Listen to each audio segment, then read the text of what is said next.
Good morning. This is Patrick on Patrick Channel all day and all night. I'm only giving it in bits and pieces. Scrying. Scrying was a term that a lawyer gave me many years ago, about 30 years ago. I was in an adult protective shelter, and she suggested to me that what goes in my head stays in my head. And that was kind of hard to take. It was hard to accept because I was so outwardly bound and so socially giving, which had no place in the environment I was in. It says that you should not spread your pearls before swine, and basically that's what I was doing. I couldn't help it. It was a natural tendency that was broken into. I was broken into.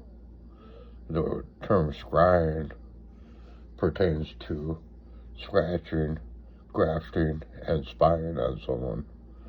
And it involves DNA and RNA. And there was a lot of that going on in the environment I was in.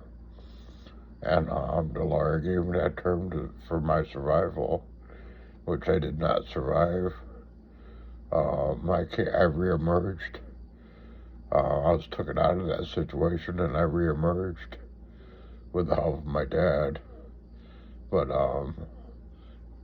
not everyone gets that opportunity to reemerge after they dissolute.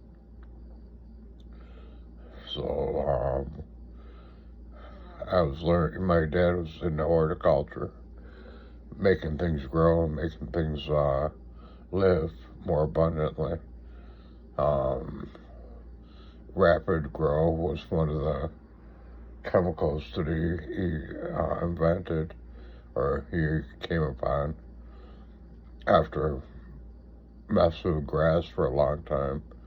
He used to put down healthy organic fertilizer and organic watering so that the grass would grow abundantly green and thick and rich, so that it could be thick.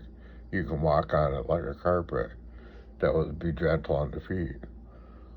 So one of the problems that was encountered on that same plot of land was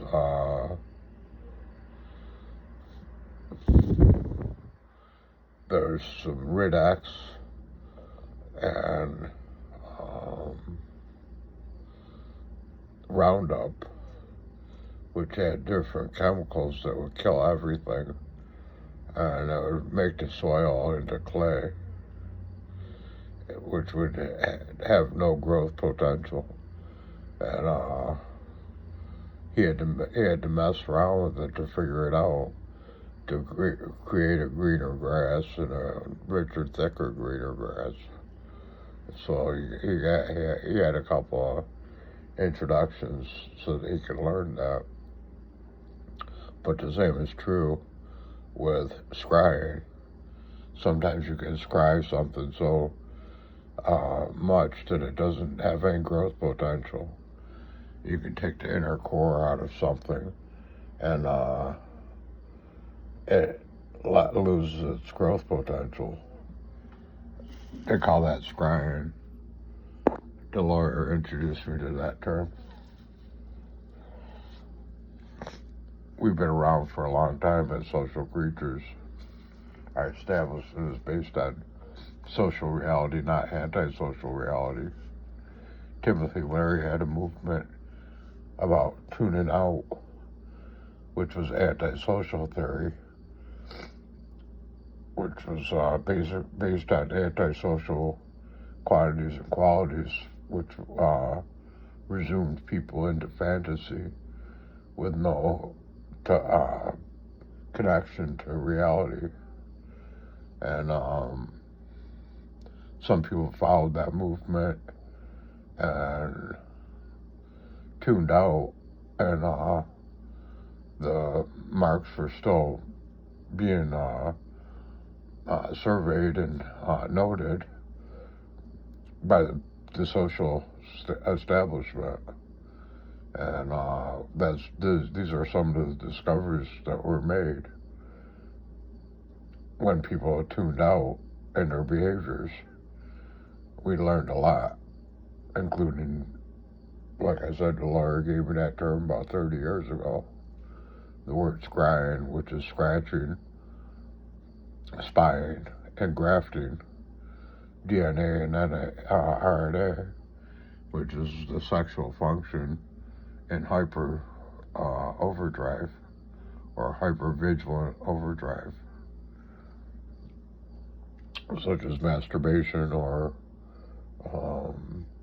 excessive masturbation, or obsessions with another person,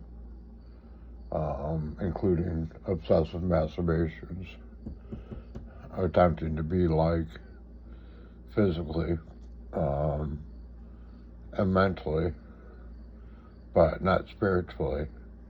That's the only difference. It doesn't become the same spiritual quantity.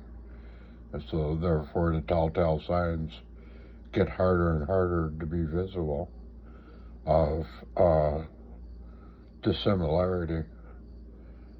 But it is noticeable individually. But that's the same thing as the proof of existence. And there really is no proof of existence with acceptance of existence itself.